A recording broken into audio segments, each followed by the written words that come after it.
All right, welcome to your first video in the Next Level Life series. Thank you so much for being part of the program. These videos are designed to be able to give you the information that I give to everybody over and over and over again. And so you can hit the ground running with our individual calls and our mastermind calls and just the coaching sessions that we have. So I want to talk to you today about two specific things: the mindset pyramid and the 3 M's. And we will use these for the foundation of everything that we talk about within the coaching and with just the things that you're dealing with on an individual personal basis. So the mindset pyramid goes like this. And this is one of the reasons that you're working with me, is because of how good I am at drawing and my amazing handwriting. You're welcome. So here we go. Boom. Mindset pyramid starts like this. On the bottom is mindset. Mindset is the most important thing, the absolute most important thing. So the reason that mindset is the most important thing is because everything stems from it. Every single thing flows from it. Your success in your relationships, in your business, in your health and your fitness, and also in the category of emotional and spiritual and mental fitness in that way as well. Those are the 4 categories. Everything comes down to mindset. A lot of people, a lot of coaches, a lot of programs, a lot of Facebook things that you'll see will talk about the newest strategies, the newest tips, tricks, and tools, and all that stuff. And it seems really shiny, like, oh, if I could get that tool, if I could just get that, then that would be the thing that would make the difference in my relationship, in my marriage. Or if I could just get that one thing, it would change everything about my business. I experienced this firsthand when I was a musician. I spent a lot of time, 10 years ago, I made my entire living. I was touring around the country, playing at universities and colleges, and it was incredible. I really just had this amazing time. I was working with my wife. We were touring around before we had children, visiting the entire country, making 6 figures just playing my guitar. It was incredible. And how did I get there? Well, initially when I was just a struggling musician, I decided that, okay, this tool is going to be the thing that is going to change everything for me. It's going to be this piece of equipment. And that I thought that it was like this pedal that I had at my feet, and it was like an effects processor. And I remember very specifically, I got this tool, and then I was like, this is going to change everything. Guess what? It didn't. It cost me $450, which was $1 million to me at that time. And I decided this is going to be the thing. When people see me perform with this, everything is going to take off. And within 2 months, I hadn't used it in a live performance because I was afraid of messing up with it in a live performance. And it was $450, like I mentioned. And my rent came due, obviously, like it's going to. And guess how much my rent was? $450. And so I put my tail between my legs and put it up on eBay, and I sold it so that I could pay the rent, because I had this idea that being a starving artist was this ideal, and it was it was validating, right? So it's ridiculous. So right now I want you to think of the thing or the tool or the trick or the strategy or something like that that you thought was going to take your business to the next level. If I could just get this one thing, once I get this, when I get this in the future, that's what's going to take me to the next level. Think about it. You got it? Did it change everything? My guess is not. My guess is that it didn't, because that is not the foundation for the success of your success in any of these areas that we mentioned earlier. Everything comes down to mindset first, because I thought that the tool would change everything, but I need to change everything. The tool is actually at the top of the pyramid. It's the last thing you need. It's the capstone. All the things stem from the mindset. So now we'll go through them like this. It goes mindset first. Then we go game plan. This is a specific plan for you to be able to implement strategies and have a clear course where you're designing the things that you're going to do, the action steps that you're going to take to make things happen. After a game plan, after you have the mindset, then you have the game plan before you even get to the tools. You have the skills. So for me, in this musician example, I decided that mindset, if I get the tool and if I just practice, then I'll be able to develop a specific strategy for how to attack this. And then, after I'm successful, then I'll have the mindset of a successful person. It's friggin' backwards. You have to have the mindset that you deserve the success. You have to have the mindset that you can achieve it. And then and only then can you proceed. So how did I get to the success?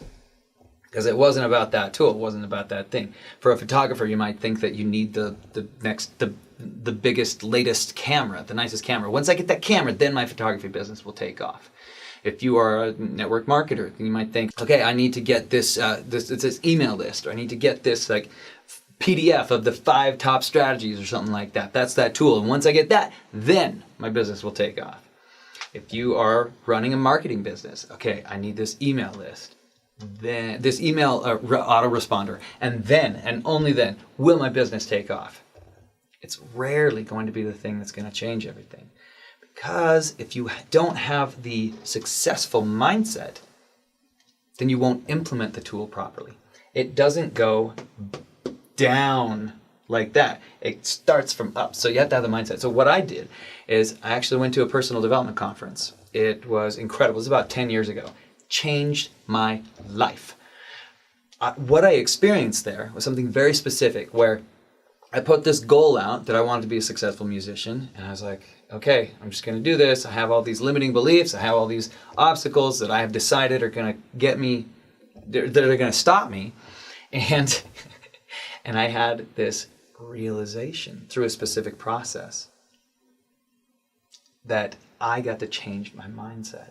I got to change the way that I think about it. If I decide that I am worthy of that goal, if I decide that I can actually make that goal happen, that my ideas are worth spreading, that my goals are worth accomplishing, and that I can actually do it, then I will actually take action. I will approach something with the idea, the energy, and the focus of somebody who believes that they can do it. Everything starts with mindset. After you have that, then you can get a game plan. Because the game plan stems from your mindset. You have this idea that, with the game plan, you can get the ideas, the strategies, the specific things. I'm going to design it. I'm going to take this action step. Now that I have the mindset that I can actually make this happen, here are the action steps that I'm going to take with completely different energy, completely different focus.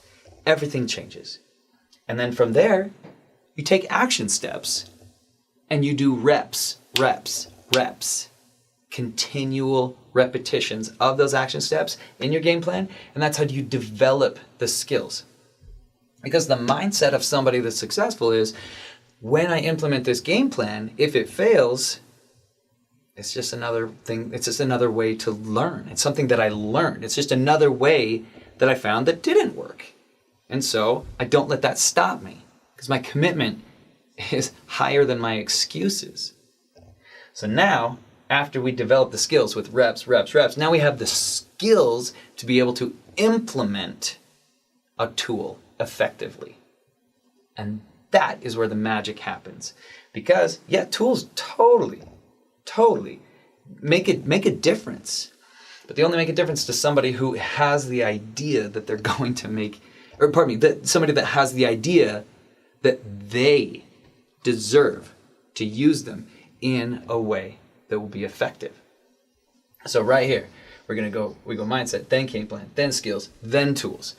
So what does this mean for you? It means that when we do the coaching, we're going to focus entirely, at first, on mindset. Completely. We're going to discuss all of your limiting beliefs, every single one of them, because and when we think that we've gotten to the root of something, then we move to the game plan. And then, inevitably, something will come up Because we'll say, okay, let's do this. Let's have this strategy. Let's have this action step. And you'll be like, oh, wait, I don't know if that person would be receptive to me approaching them. Okay, boom, back down to mindset. And then we address that limiting belief. Really, really get to the core of where the resistance is and what meaning you have attached to that resistance. And we'll get more into that later. This is just foundational stuff. And then we get into the point where you are repping, having the skills, and then we can implement the specific tools. Because if you do it in another order, it doesn't make sense, and it doesn't actually yield the results that you want and that you deserve. So when we talk about everything, this will be the foundation for all of the things that we discuss. So right now I want you to go to your worksheet and I want you to write down your goal and then your limiting belief that you have about it in each area of the four categories. And just this is just like a practice. It's just a practice to be able to get in touch with where your resistance is and where your limiting beliefs are. Because once you are aware of it, then you can actually take care of it. Because before then, you might think that everything's good, and you might be wondering why this isn't happening. You say, like, this is what my life would look like if only I could get there. That's resistance, and that's in the future, and it's far away. You're focusing on the lack of something that you have. So go and write down your goal and your limiting belief in each of those categories. And the limiting belief, that maybe you see, okay, what is my limiting belief? You could say, it is an excuse. If somebody were to ask you, well, why don't you have what you want in that area? Why aren't you at your ideal weight? Why aren't you making that amount of money? You can say, well, and then the thing that comes to your mind is the limiting belief. Well, I just can't find the time to work out. Okay, why not? Well, it's just like, and then you go further and further and further. Why aren't you making that amount of money that's your goal? That is your goal. And you say, well, I mean, I just haven't really built up the network. Okay, so the limiting belief is that I am not making that money because my network is small. And right now you're saying, oh, but yeah, that's actually true. It's true because you're believing it's true. It comes back to mindset. Do you believe that you can increase the size of your network? Do you believe that you can find the time to work out? Because if you do, then you can handle your limiting belief. Is your commitment higher than your excuses? All of this is mindset. Let's take working out specifically. A tool is the actual weight, okay? The physical weight that you're picking up. Just bring it down to your mindset. If you have the mindset of, it's going to be difficult, I'm going to be sore, I don't know if I can lose the weight, I don't know, like all these different things, right? Then the game plan of your your specific workout plan, the type of lifts that you're doing, the type of aerobic cardio that you're doing, that's the game plan. How long you're doing it and all this stuff, that's the game plan. It doesn't matter because you're like, well, I'm too busy. Then the skills are your form, your specific form when you're lifting the weight up, or your specific form when you're doing the running, or you're increasing your ability to the speed that you're running at, or your duration, the endurance that you have. Those are the skills. And then the tools are the physical weight and the treadmill. So what if you go buy the treadmill? What if you go buy the weight? It doesn't matter unless you have the mindset that you can actually do the exercises. The next section is the 3 M's. Okay, now these are going to be things that you are going to be accountable for every single day. Okay, the first M is movement. What I mean by that is some form of exercise. I don't care if that's not even on your radar as far as a goal. It gets to be, because it is part of your life, it is part of your energy, it's part of everything, and maybe it is one of your primary goals. Awesome. Movement is so important. Now, I wanted it to fit into the 3 M's, but it's exercise, right? So moving, whether that means taking a walk, actually doing a hardcore 60-minute like intense weightlifting exercise regimen during every single morning. Whatever that looks like for you. For some people, it's different. It's going swimming, it's doing whatever. But the reason that it's important is not just because you want to get fit and healthy. It is definitely a byproduct. The main reason that this is something that we do every single day, every single day, is because it sets the tone for you to really believe that your actions and your decisions have positive consequences, and that your actions and that your decisions matter. If I physically get up and do something, it shifts the way that I approach myself and the world. And those actions have actual positive consequences.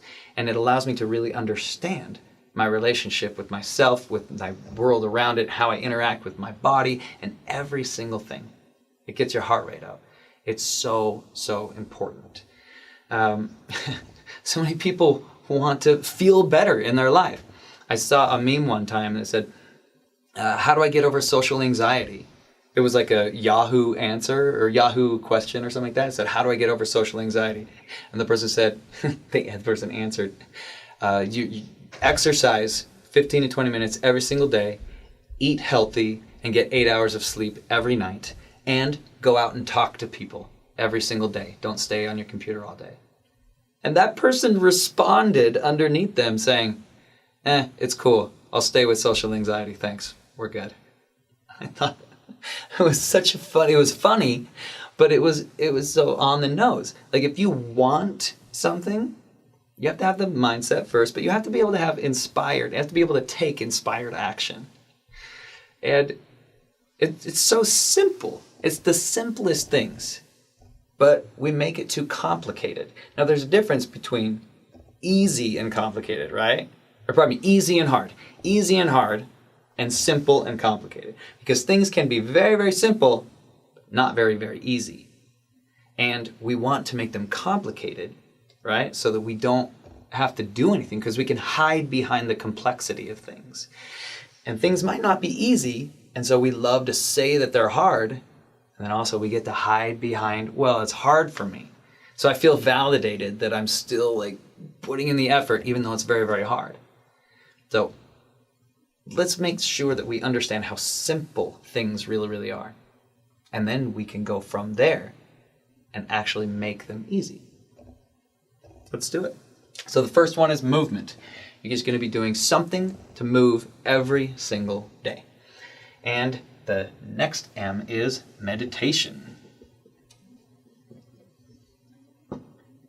Meditation might already be part of your daily life. It might not, but it gets to be. It's part of the Next Level Life program. And it's not about like achieving nirvana right off the bat, sitting cross-legged and having a mantra. That is often what we think of as far as what meditation is. The people that I have worked with, and my clients that I've worked with, who have never experienced meditation and now start to do it, the main thing that they are experiencing, and one of the main things that I want you to get out of it, is clarity. There's so much noise. There's so much noise in this world, especially with having access to everything in every moment on our phones. And so what I want you to do is take a break. Because some of the most powerful things that we can experience are in the spaces in between. And if you don't ever create space in between, then you're left with noise. Constant noise. You're always reacting. You're always having things happen at you and happen to you, rather than being clear and conscious about how you're approaching everything. So we're going to start off with just 5 minutes a day. And if you're already doing this, awesome. Take it up a notch. And then there are some resources in the thing that I'm sending you. The Headspace app, the Insight Timer app. If you're not familiar with it, then you can get guided meditations rather than just sitting there in silence and thinking, am I doing this right? I'm thinking too many thoughts. And now you're thinking, oh no, I'm thinking too many thoughts. That's not how but now I'm thinking too many thoughts, and it's meditation. And then you're stressed, and then you're just take a breath. Seriously, take a breath, relax, and then realize that you can do this. And it's about getting clear and getting conscious and being intentional about your time and the space that you're in, the energy that you have and that you're approaching something with. This is something very specific about meditation that I experienced. When I launched my podcast, one of the biggest days of my entire life, one of the most busy days of my entire life, and I had every right to just sit back and say, okay, I'm going to just get at it. I'm going to send out hundreds of messages. I'm going to post these things. I'm going to make this video. I'm going to do this. I'm going to get everybody to like and subscribe and do all these things. And I had a list. I had a specific game plan. I had specific strategies that I was going to implement the entire day. And I came into my office in the morning and I was in frantic mode. Right now, think of a time when you had a lot to do and you had decided that there was a lot of consequences to it, and you decided that there's a lot riding on it, and you were what some people, scientists, would describe as frantic. Doesn't feel good. You feel out of control. You feel stressed. You feel like, okay, so I'm stressed. Why are you stressed? Because if I don't get this, I have a lot of stuff to do. Okay, so what happens if you don't do the stuff? Well, if I don't get the stuff done, then I miss my deadline. Well, what happens if you miss your deadline? Well, if I miss my deadline, then maybe this won't be successful. Okay, what happens if that? Well, then maybe I won't make money. Okay, what happens then? Well, then I won't be able to provide for my family. Okay, what happens then? Well, then I won't feel good enough. And then it comes down to, I've decided that this stress is attached to whether or not I feel good enough in my life. And being busy allows us to avoid things, allows us to avoid real emotion, because we've decided that it's too complex. Stop. Breathe. Take 5-10 minutes and just sit with observing your thoughts and see what happens. That is what you can create. You can create this clarity. You can create this amazing space in between all the noise. And that's meditation. So, and then the third M is momentum. Momentum. Momentum is what I am, because I wanted it to be an M, right? So momentum is what we do when we create an opportunity to be able to move something forward toward our goals. It's not about hitting a home run every single day. I mean, no, not even hitting a home run a week. We're not saving up and trying to just knock it out the park. No. It's about one specific small thing every single day consistently that is going to move the needle. What's your needle mover? What's something that's creating momentum toward your goal? Is it running for 30 minutes to be able to achieve your fitness goal? Is it posting something to create your brand so that you can be able to establish yourself as an expert? Is it reaching out to a couple clients to follow up so that you can be able to close that enrollment? What does that look like for you? It's about creating momentum. So for you, I will ask you every single day about your 3 M's: movement, meditation, and momentum. What did you do? What was the thing that you did to move the needle? Meditation, what did you get in touch with? Movement, how did you feel afterward? So what is your needle mover? To create momentum, that one thing where you are swinging for singles every single day. Hit a single, it's a baseball term, every single day, so that you're creating small steps of momentum consistently every single day. And if you do these 3 things every single day, think about in 90 days. If you just did this every day, how much further you would be than if you just decided to put it off. And that's why I'm going to hold you accountable to that. So it's going to be great. So, and all of these things, they establish and create the correct mindset. That's right. There's 4 M's, but I'm really just going to ask you about 3. They establish the correct mindset, which is the foundation for all of your success. And this is crucial. And I'm so excited to be on this journey with you. And thank you for trusting me in this experience and with your journey. Because, dude, we're going to take it to the next level. Let's do this.